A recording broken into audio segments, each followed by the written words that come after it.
Hi everybody, thank you for joining this Geneva Peace Week session. My name's Alistair Stewart. I'm a senior advisor and senior researcher at BBC Media Action, the BBC's international development charity.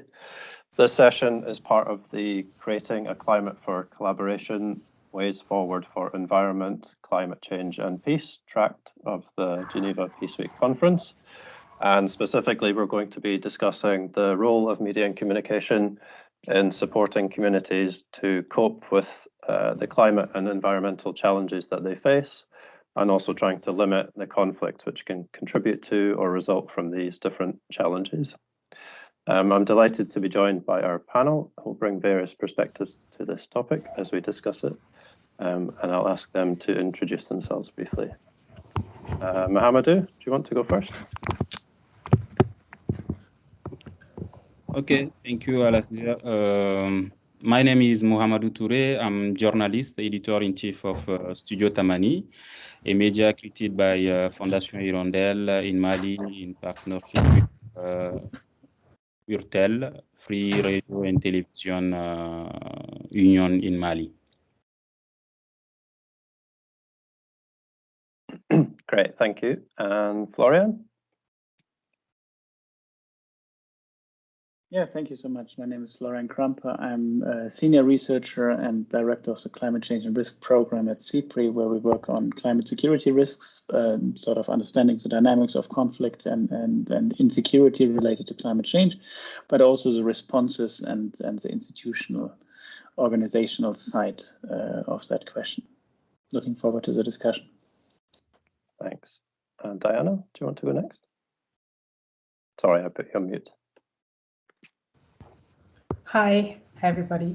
My name is Diana Njeru, and I am the project director for BBC Media Action in Kenya.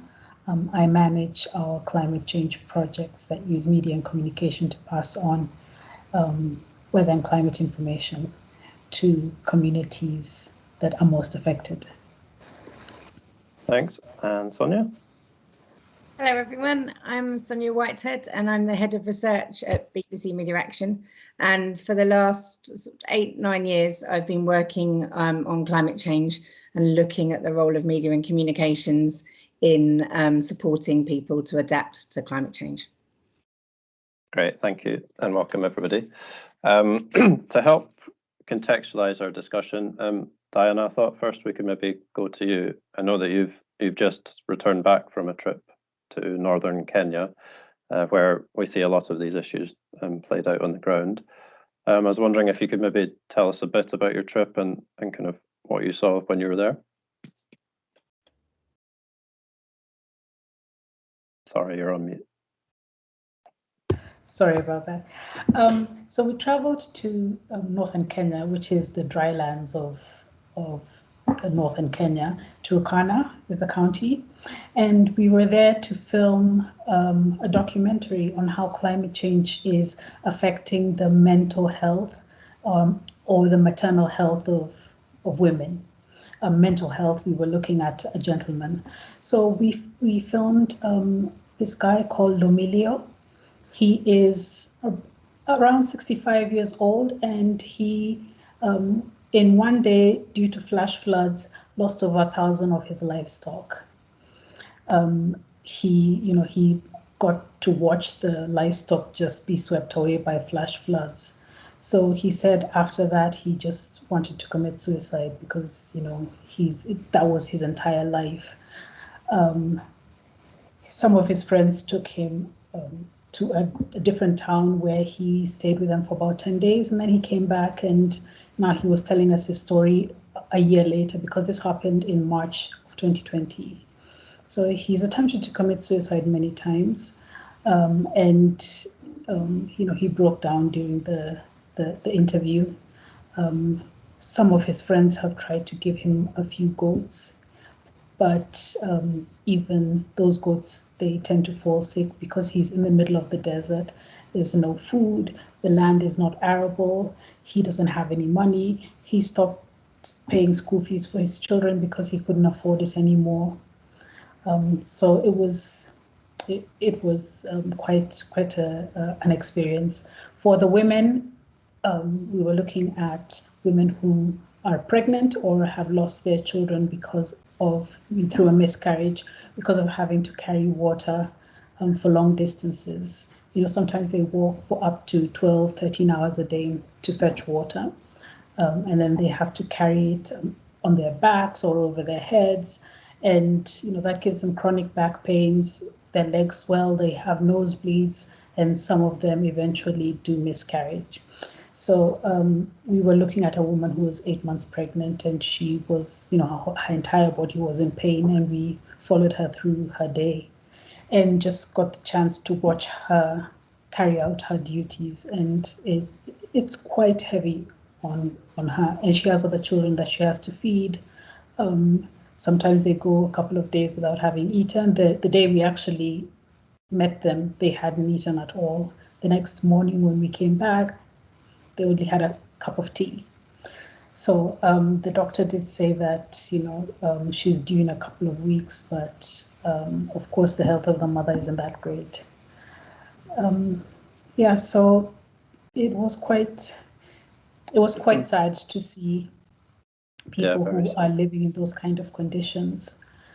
And you mentioned to me, you've also seen, I guess, some of the impacts of how these climate-related issues are affecting conflict in the region.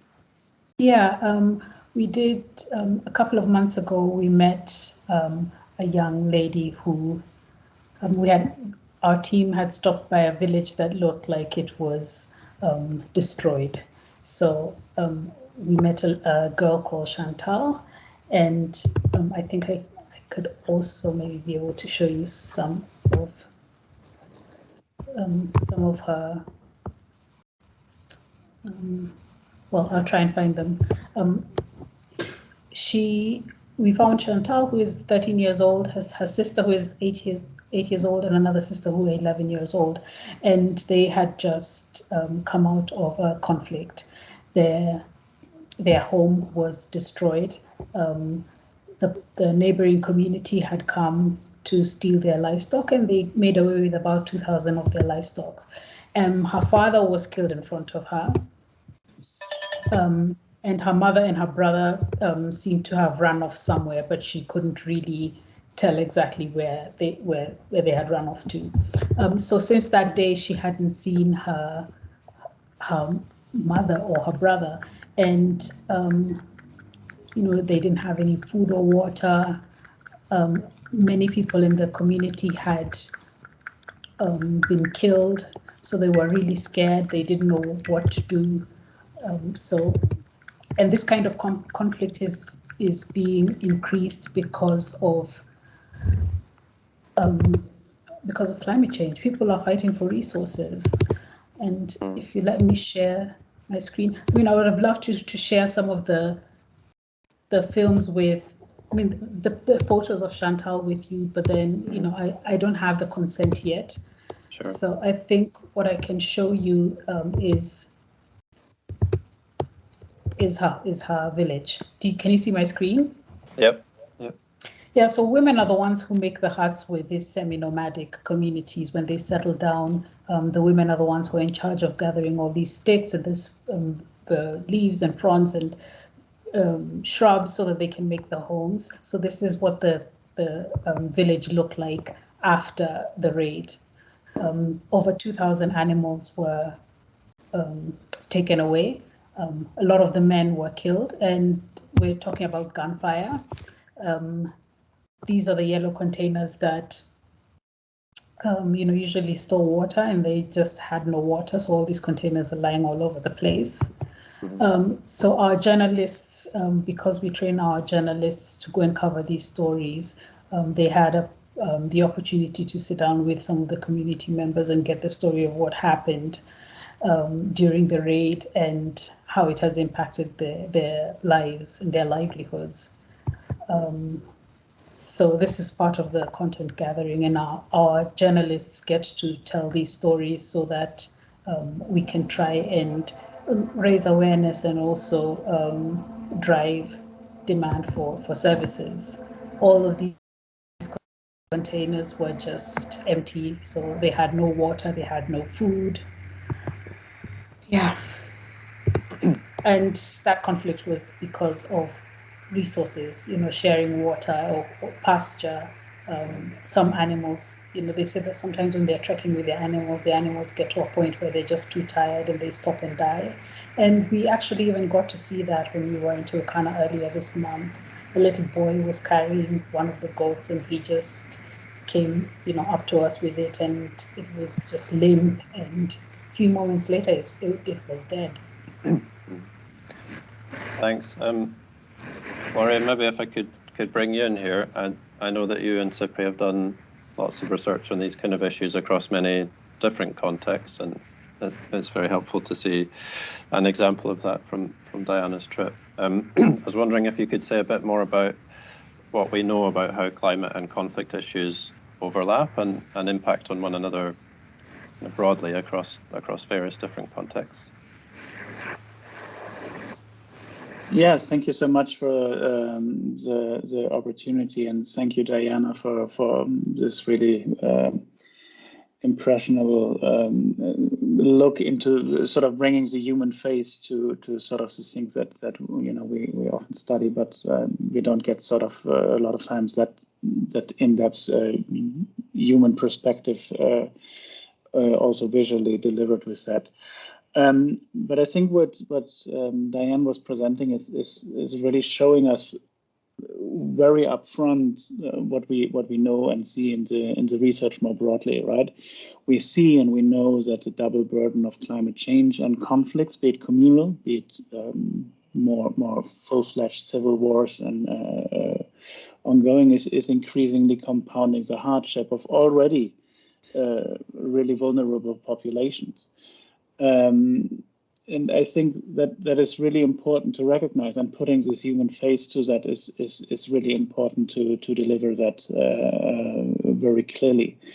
What we see also in the research, and you mentioned that, is yes, climate change is increasing the risk of violence and conflict. But of course, climate change is only one factor. It is not the only, it's not the full story, right? There are multiple issues going on, especially in these contexts that are fragile, conflict affected. There's a lot of problems going on, which is another thing we need to always keep in mind, that context matters.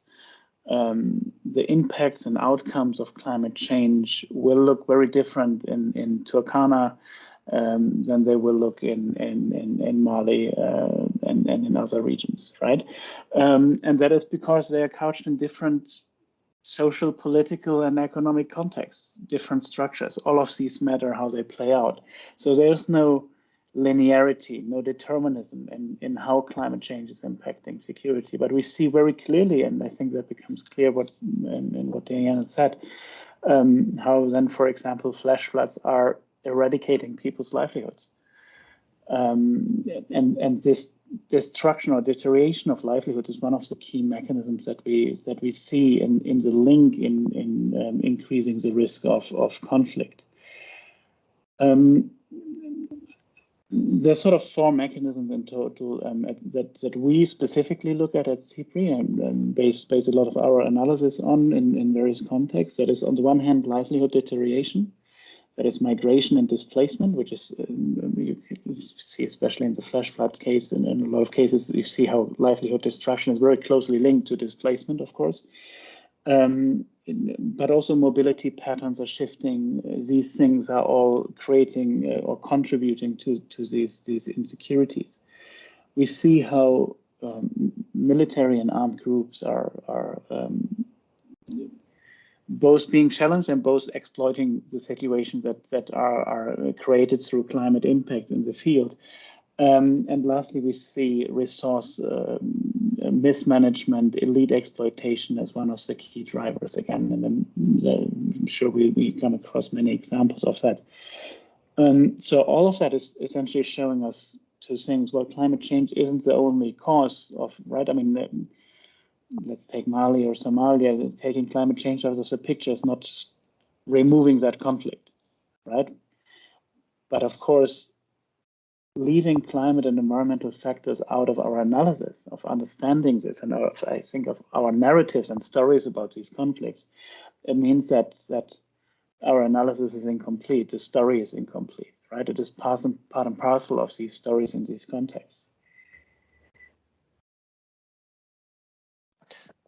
Yeah, I think that's completely true, and we see so much across our research, and I'm sure you all have from your journalism as well, the huge number of different factors contributing to these issues, but how much those vary between different regions. Mahamadou, maybe you could come in here and start to have us focus a bit more on the potential role of media and communication around all of this. I was wondering if you could tell us a bit about the work that you and your team do in Mali. And then I also know you've thought quite a lot about how to frame these issues when you're talking to audiences. So maybe you could say a bit about that as well. Okay. Thank you, everybody. I will talk about the context firstly, because in Mali we have many crises: terrorism, jihadism, rebellion, multiplication, and self-defense group, many self-defense group in the country, inter-community conflict, environmental crisis, school crisis, social grumbling, and food insecurity and health crisis. So today, if we must to speak about climate change, what is the consequences in Mali? Some consequences is that each year the desert advances. Some specialists talk about 7 kilometers from north to south, causing soil degradation and the scarcity of aquatic and fishery resources. Over also the past 30 years, the temperature in Mali has increased by almost 2 degrees Celsius, and rainfall has decreased on average by 6 to 36%, depending on the region. And also the season gradually shift, making the agriculture cycle unpredictable. So the consequences for human is that 80% of the Malian population is dependent on subsistence crops, and the reduction in agricultural yield and the gradual loss of biodiversity are causing chronic food insecurity. So competition for natural resources generates conflict between communities and movement of population seeking new perspective. So this environmental stress is also exacerbated by the conflict which has affected the north and the center of the country for more than 5 years. So now, according to specialists, the most disadvantaged population are also the most affected, and in particular, women. Why? According to them, in Mali, women who are mainly responsible for agricultural activities, water management, and food in the household see their daily tasks become increasingly difficult. And faced with these new difficulties, mother has asked their daughter for more help and decide to drop them out of school, thus reducing their chance of accessing new opportunities in the future. All of these to talk about the complication of the situation and the context in our country. So the goal of media is not only to inform, but to try to get solution about this problem, because in Mali it's true that we have conflict in north, it's more rebellion crisis, and in the center of Mali, Ségou and Mopti, it's the conflict between communities. It's also the jihadism, which is a problem. But in this area, you will see that the agriculture and fishes is sometimes main activity of population. And when you come in the south, in the region of Sikasso, it's only agriculture that the population do.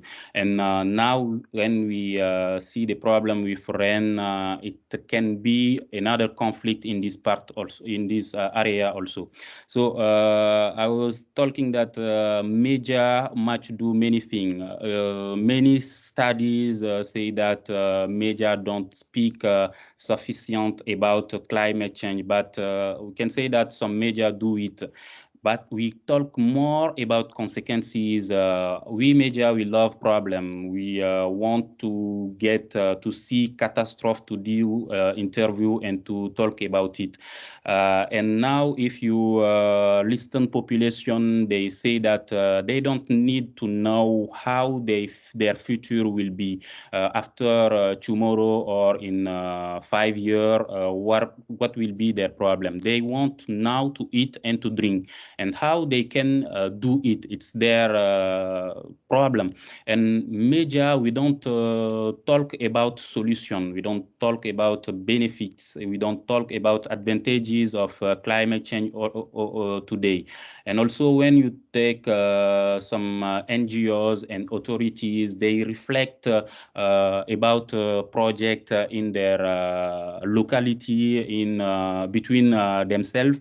And after, when they come with project, if it's the NGOs to give financement fund to population, sometimes they propose another project and they say that it's not our project. We don't give fund about this project. We have this project, and population to don't lose this fund, they accept to do with this. And you will see that when these ONGs, NGOs leave and go, the project will die, because it's not the conviction of population. They have their local solution, but it's not taken and it's not developed.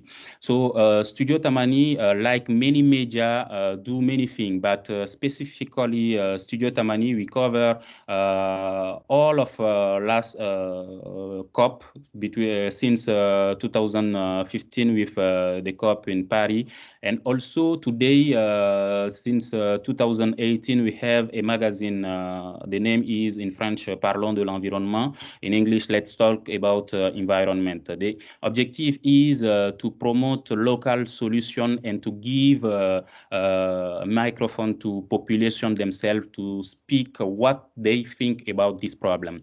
When we take a thematic and we must do a reportage, a magazine about it, what we do, we start with population, what they know about this subject, what they think about this subject, what are their questions about this subject. And it's all of these contents which will help us to know what is the actor, who is the actor who can give solution or answer about this question that population are in their mind.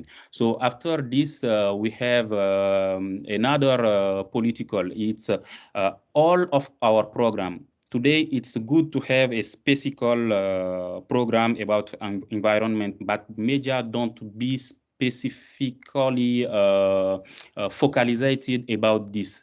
In all of our program, all of our project, we do it. I take example about our women's rights project. The objective was to give a microphone to women and talk about their right and the problem that they are living all day today. And we choose a subject about environmental.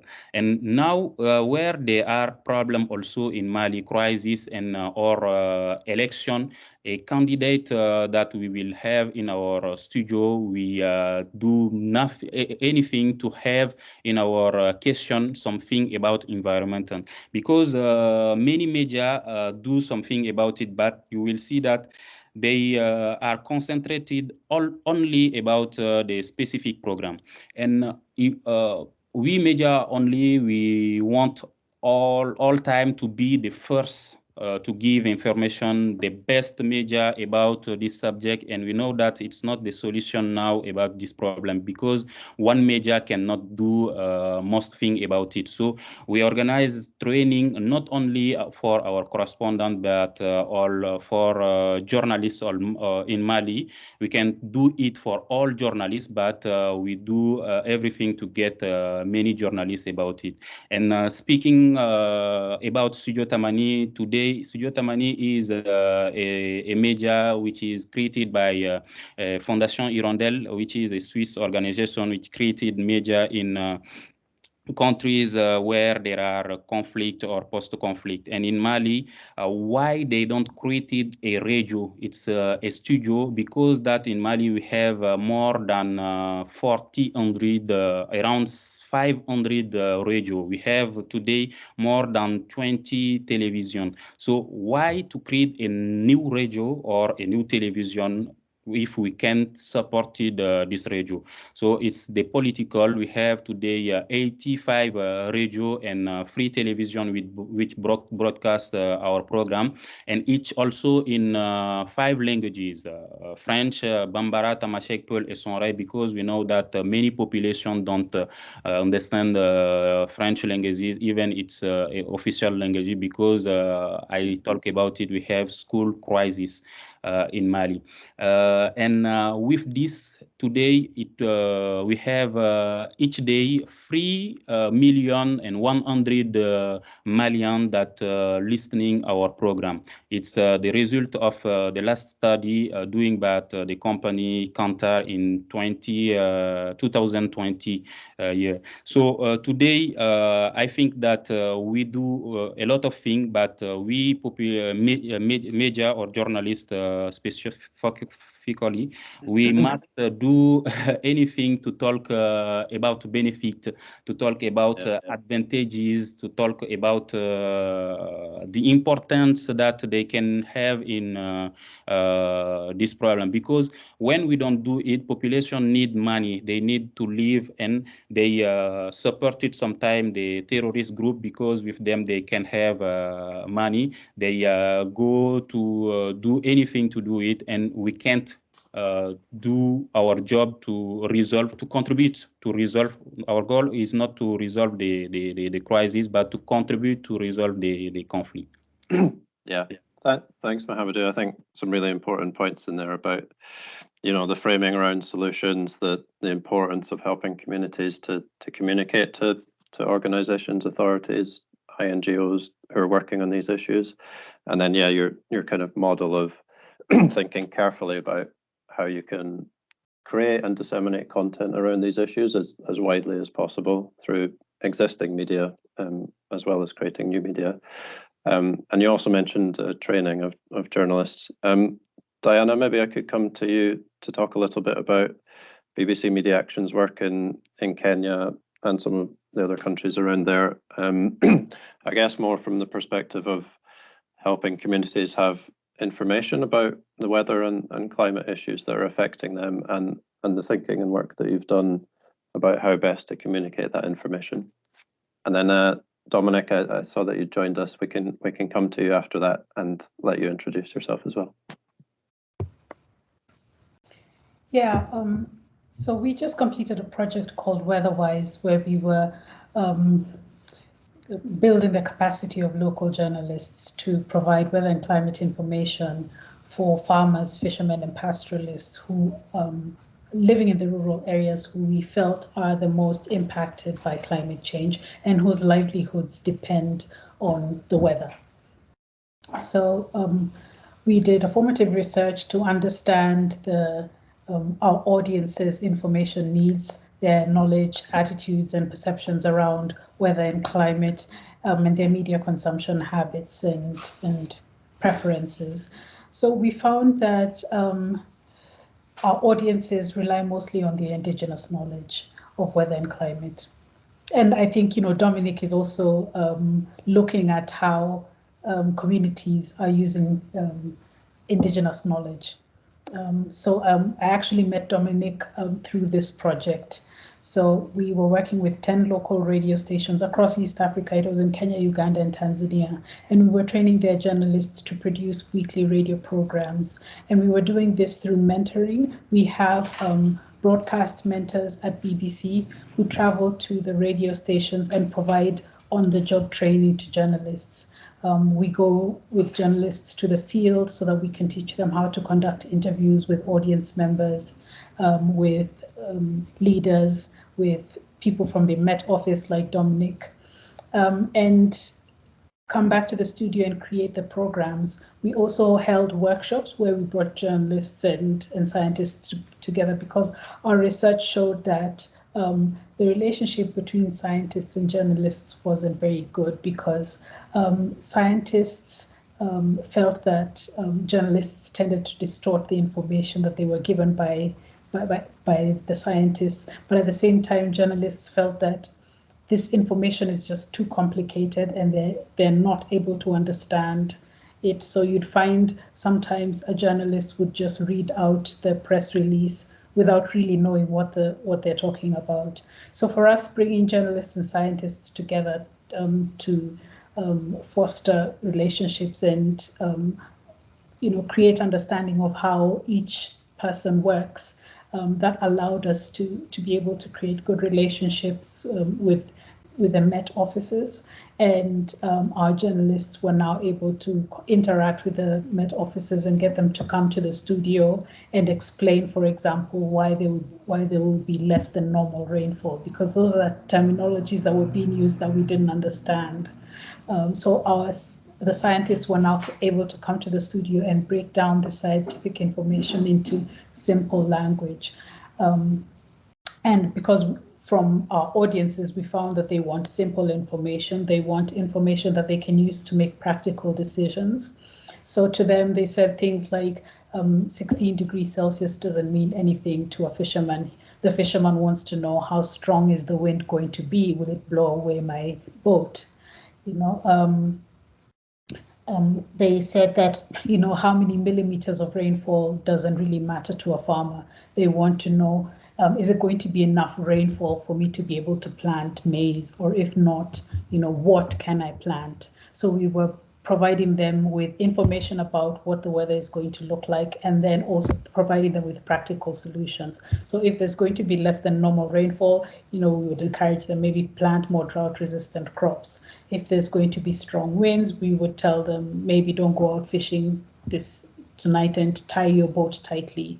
We also work with pastoralists to let them know that there's going to be a prolonged drought, so the water points near your home they're going to dry out quickly. So we'd encourage them on how to go about planning during the rainy season and storing water and pasture, so that the animals can have something to eat and drink during the dry season. So that's how we went about it.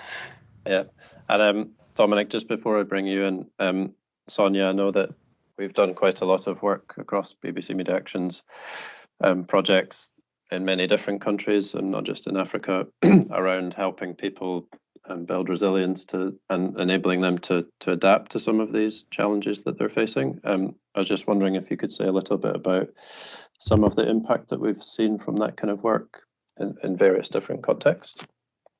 Yes, definitely. I think it's been really interesting. We've seen across our countries, from Tanzania, Bangladesh, Ethiopia and Kenya, that Dinah was talking about, that our programming has really helped to support people to take action. A bit like Mamadou was saying, if we showcase on media how people can take actions that they have buy-in for. So, for example, quite a lot of our programs have adopted a technique where people choose, come and sort of talk about and discuss what solutions they would like to have, and then experts come in to help and support them to take that solution. If these solutions that are highlighted in the media really show how people can use resources local to them and techniques local to them to take action, to make small adaptations to help them cope with the effects of climate change, then uptake has been really high. So, for example, in a reality TV show that we did in Bangladesh called Amre Pari, we're in it together, over half of the people surveyed nationally could report a specific action that they'd taken as a result of watching that programme, which in terms of behaviour change is much higher than what we've seen in perhaps some of our other themes, and really shows a bit, as we've seen here, is that people are desperate for a solution, and people are wanting ways to really cope with the economic losses that some of this extreme weather and climate has affected their lives. Thank you. that's helpful. And Dominic, maybe you could introduce yourself. You're one of the meteorologists who was involved in our work in Kenya. Maybe you could say a bit about your work and what you learned from being involved in the project, and also how that's changed the way that you've been communicating information to affected communities.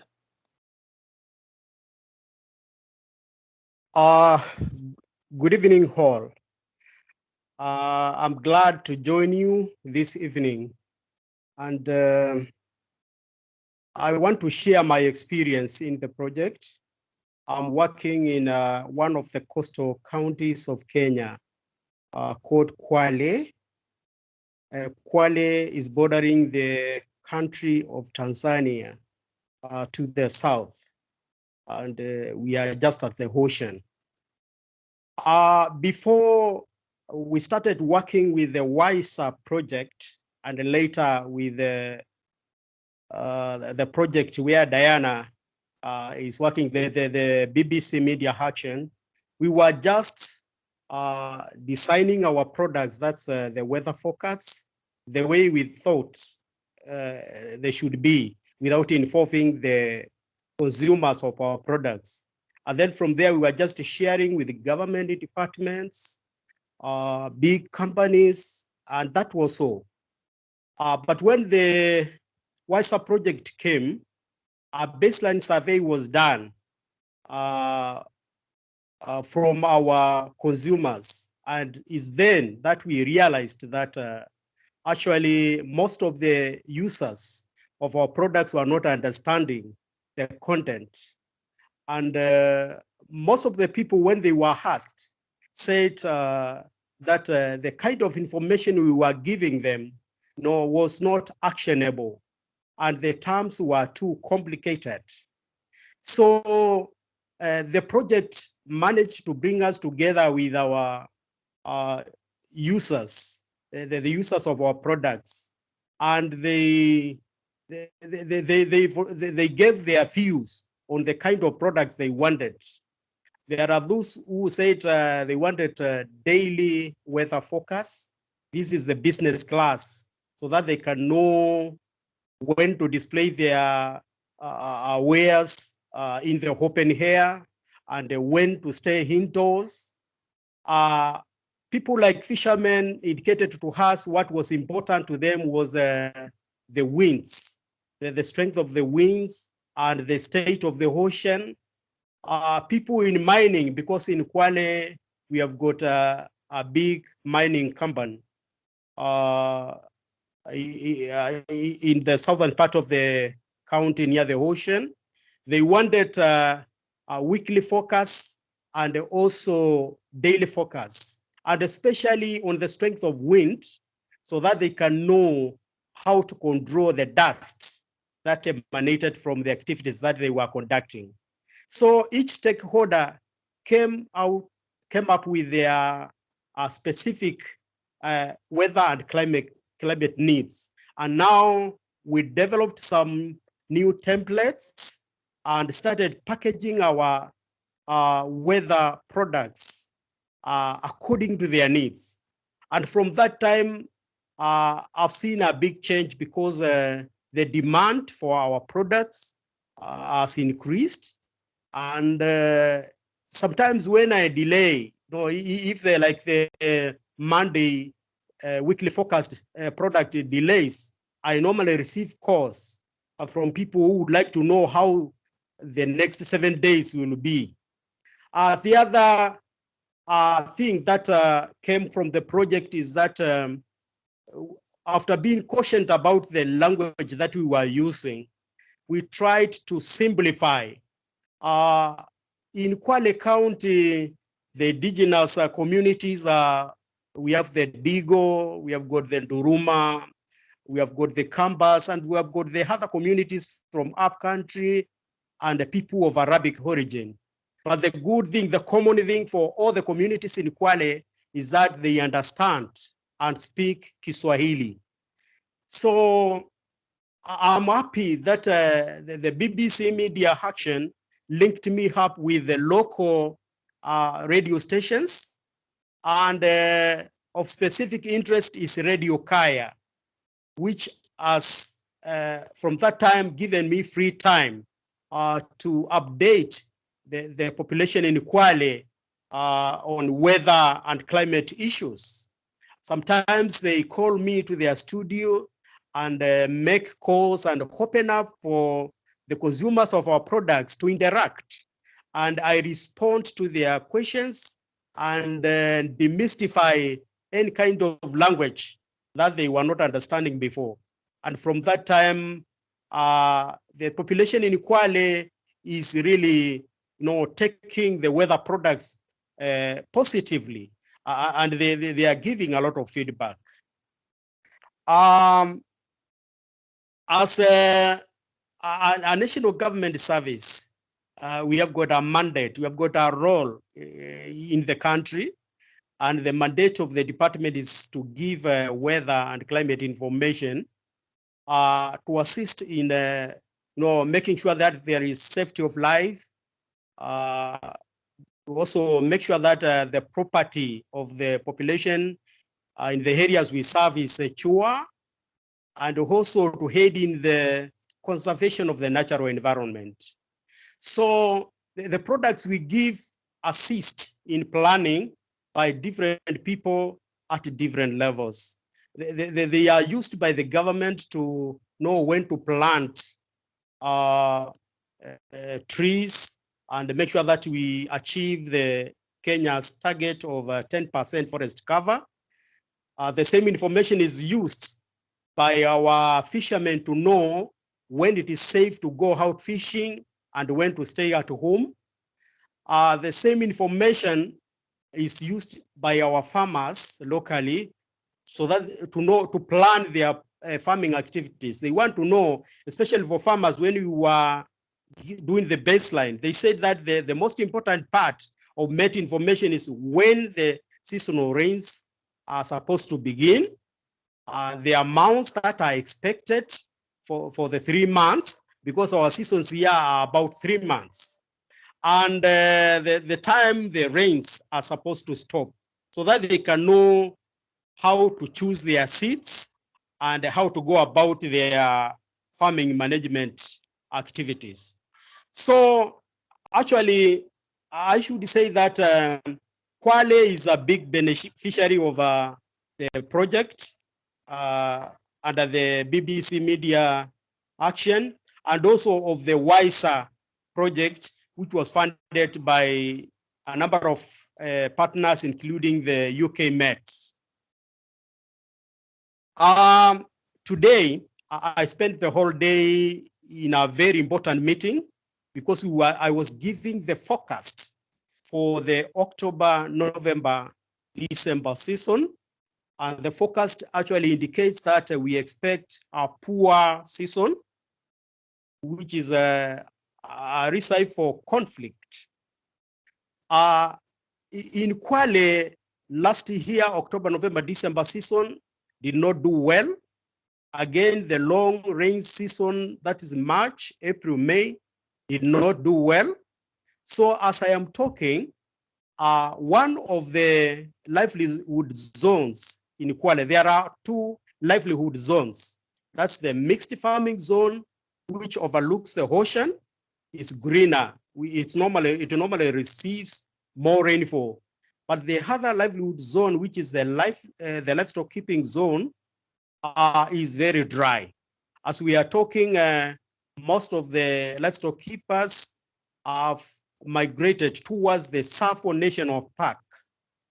Safo National Park is to the direction of Taita Taveta County, which neighbors Kwale to the north. We have also had reports. We have reports that livestock mortalities have already started being reported. And now the focus for the next season is that the rains are going to be poor. So today I gave my scientific forecast, and in the same forum, we had the traditional weather forecast. We also call it the indigenous technical knowledge. because the traditional forecasters make some natural observations, like the migration patterns of insects, some sounds. They observe the ocean, they observe some stars, and they have got a way of giving their own forecast. And it's strange because the two forecasts, both the traditional forecasts and the scientific forecasts, are in agreement that indeed we are headed for a drier than normal season. So, and Dominic, how do you think it's really interesting you see the same forecast from both the traditional and the scientific approaches. How do you think the media can support these two different communities in that area who are probably going to have competition for access to water, right?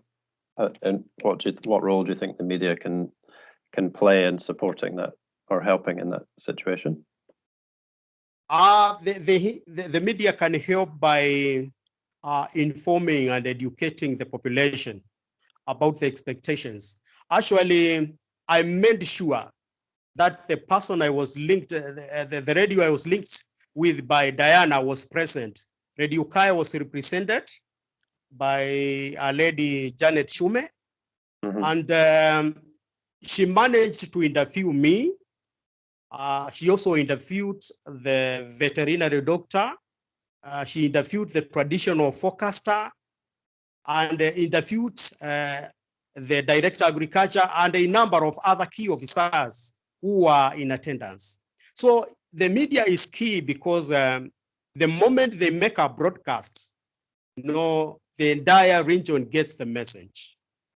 And the media also has got have some crew who visit different villages in the county, and they are able to explain the expectation to the local, even using the local vernacular. So I believe the media is key when it comes to passing the information and making it understood and believed by the local community. Great, thank you. It's so interesting to hear the perspective of scientists who are trying to communicate this kind of information and everything that you've learned about the best ways to try and do that with affected communities. We've talked quite a lot about kind of communities needing to take action to try and cope with some of these challenges. Sonia, I wonder if I could come to you and maybe you could tell us a little bit about the research that BBC Media Action did recently, commissioned by CIPRI, looking at some of our old data around climate change and areas affected by conflict, and a bit about what that told us about what it is that helps communities to take action, or what it is that can inhibit communities from taking that kind of action. Okay, thanks, Alistair. One of the key things that we've seen is that community cooperation is such a key driver to taking action. I mean, I think as we've seen, people, are struggling for resources, are struggling to, work out like which crops to grow and which and how to survive. So communities that that feel that they can work together or that can talk together are much more confident at discussing solutions and working out what they feel that they can do to adapt to those changes. So we saw that people who felt that they could discuss things and felt that they could talk with others were more likely to be taking actions. And those that were struggling the most were those that were perhaps more isolated from society. And those differed depending on that context. So whether that be people from ethnic minorities, whether that be women, or whether that be people who perhaps are unemployed or others. So we saw that these people didn't have those social networks and didn't have that ability to discuss these issues and to discuss and to work these out. We've also seen how radio drama can help to address these barriers and to conflict, and to help people work together better, and to model through realistic characters in a realistic context how they can resolve conflicts in an easy way. So we've seen from our research that listeners to a radio drama in South Sudan called Life in Lulu, for example, helped them to resolve conflicts, and they were more confident in making those decisions and being able to were more likely to say that they would look for an easy resolution to those problems. So I think through modelling, through really depicting these issues that we've all talked about today in terms of the real barriers that are existing, and also in these complex worlds where, as Florian was talking about, where there's lots of different issues going on, that drama has seemed to be really successful at addressing these issues in local context. Thanks, Sonia. We're getting towards the end of the session, which I can't quite believe. I could talk to you all for ages about this. I wanted to ask Florian a question in a moment, but just before we do that, maybe the rest of you could start to think about what some of your kind of key takeaways from this session might be, and you know, what, if you're going to give pointers to people doing this, thinking about this kind of work, what your key points might be. We've heard lots about, I guess, the importance of helping communities to communicate what challenges they're facing and what they would like to happen, how to think about disseminating information about climate change and conflict-related issues, work about how you support scientists to communicate this information better, the way that you can help to build the resilience of communities to take actions themselves, and what Sonia was touching on about how you support social cohesion within communities and between communities, I guess, as well, to take those actions. Florian, maybe if I can come back to you, and kind of linked to your framing of all of this at the beginning, I was wondering, from your experience of looking at the drivers of conflict in climate affected regions, are the kind of things that we've been talking about, are those things that you think could help with those drivers and the conflict and environmental factors that you see in your research? And do you see any of those kind of interventions happening at the moment, or not really? No, thank you, Alistair, and thank you, colleagues, for presenting your research or the work you do. I think that's really important, and I think thinking about this from the climate security perspective,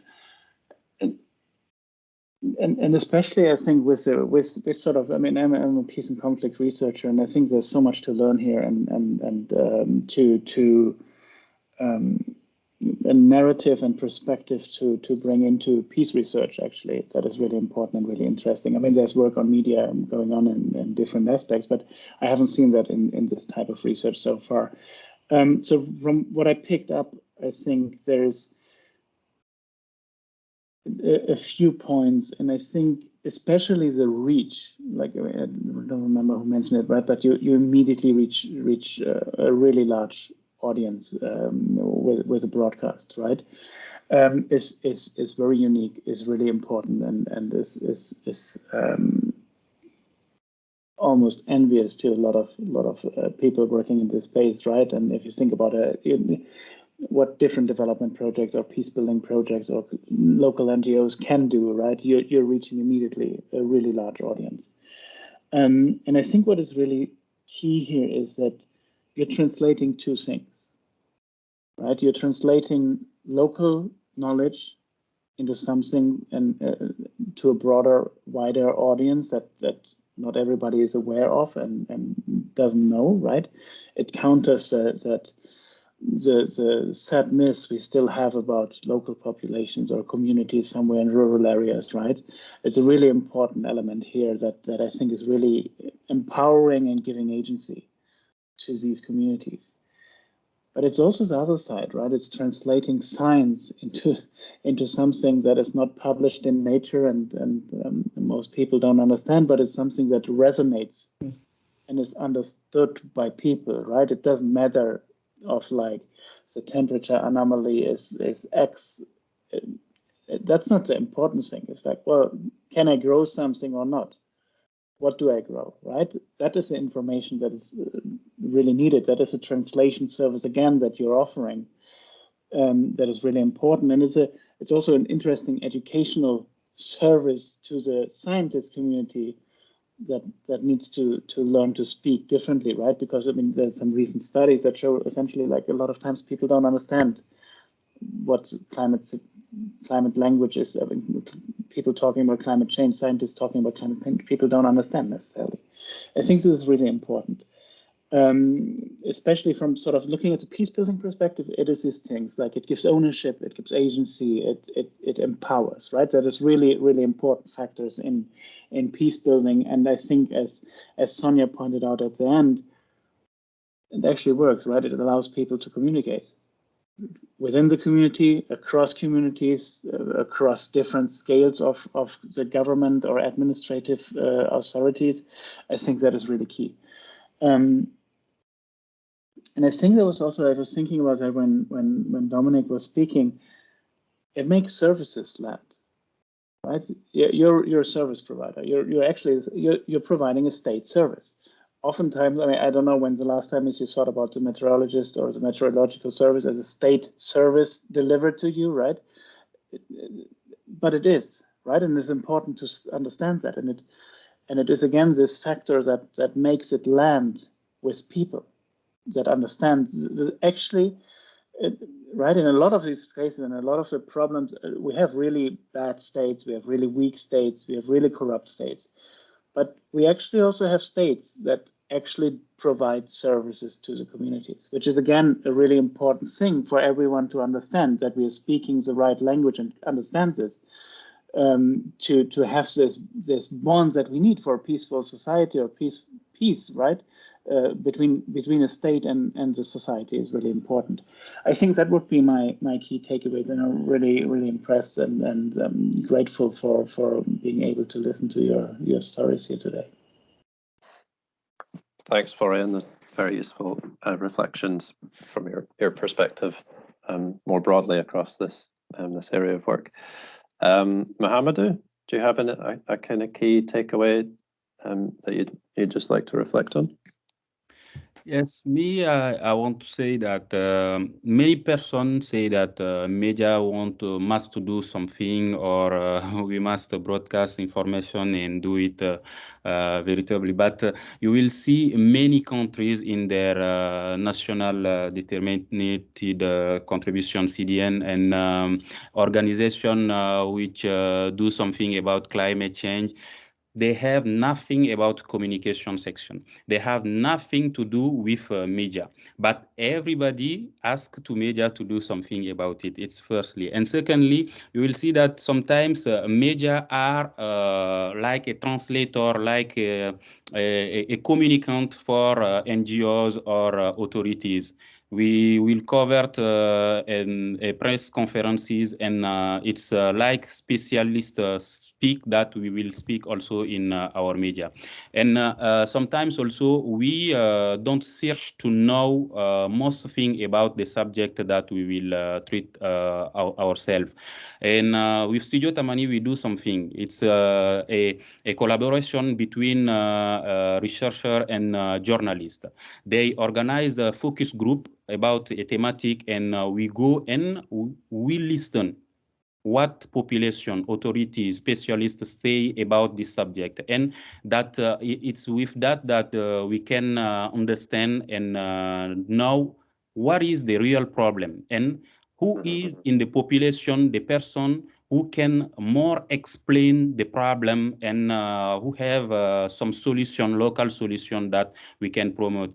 And also we ask to media to do something, but anyone don't ask a question. Are the media are independent? No. If we take local media in our country, when I take an example about flood, where there are a flood, you will see that there are victim population which who are in a school.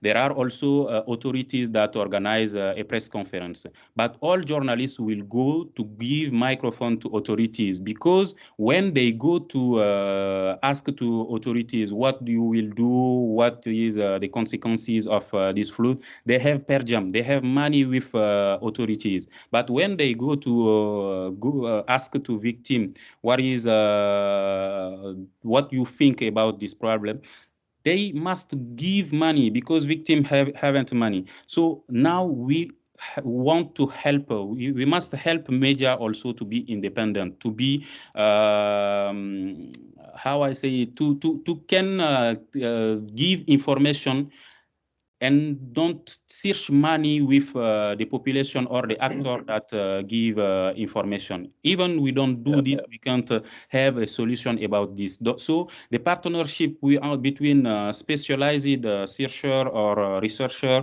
and journalist must be concretized. And also we journalists, sometimes you will see that authorities or experts invite us to come to cover an activity, but not to discuss about a subject, to explain us what is the real problem about it and how we can do to more discuss about a subject. And also only reportage and interview can change anything about this.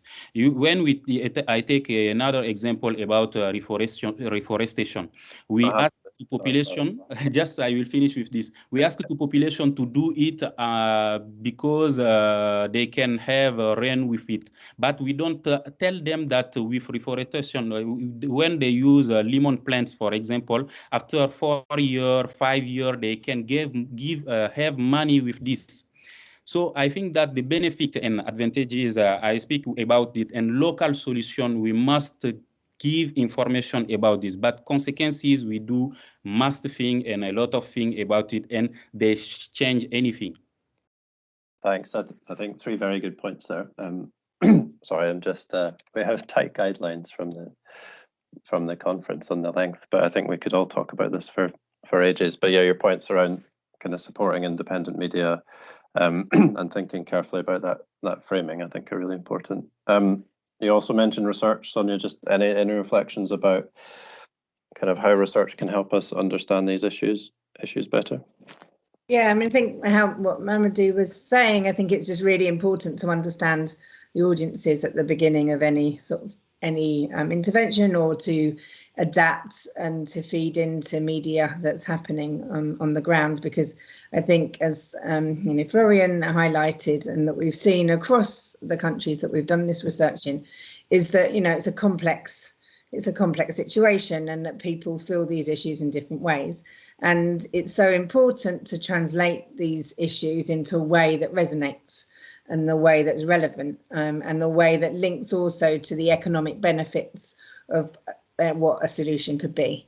Because if you're, that's, the biggest issue affecting most of the people from these changes in climate is lack of money, or lack of funds, or lack of ability to eat and drink. So anything that's framed around those issues and framed around that is going to be more effective. And that sometimes can be the power dynamic. So that sometimes could be using media as a platform to make those more accountable. That sometimes getting people to work together to, like as a cooperative, to grow crops together, for example.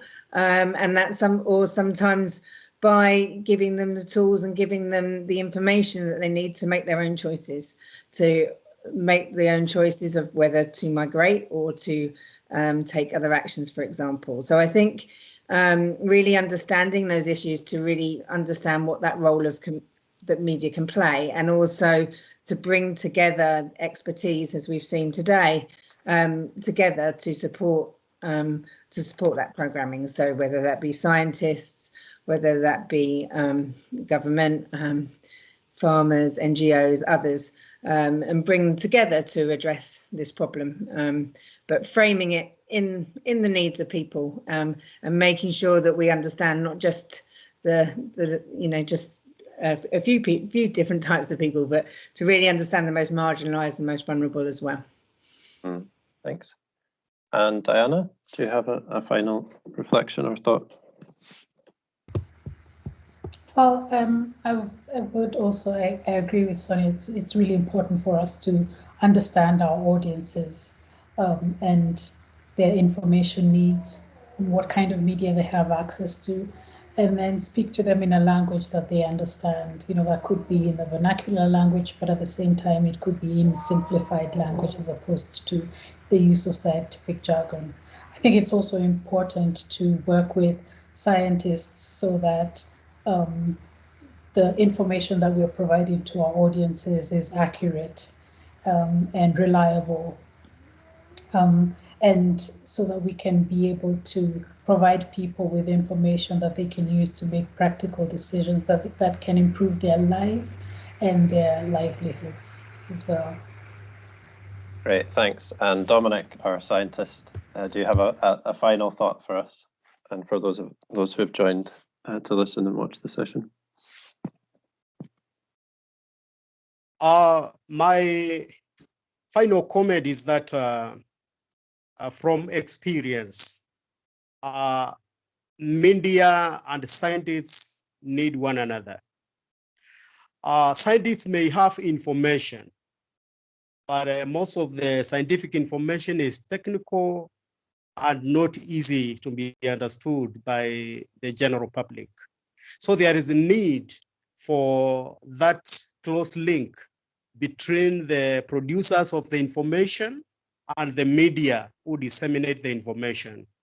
So the media also need to make an effort and understand the facts from different specializations, so that as they pass the information to the final consumer, they do not distort it.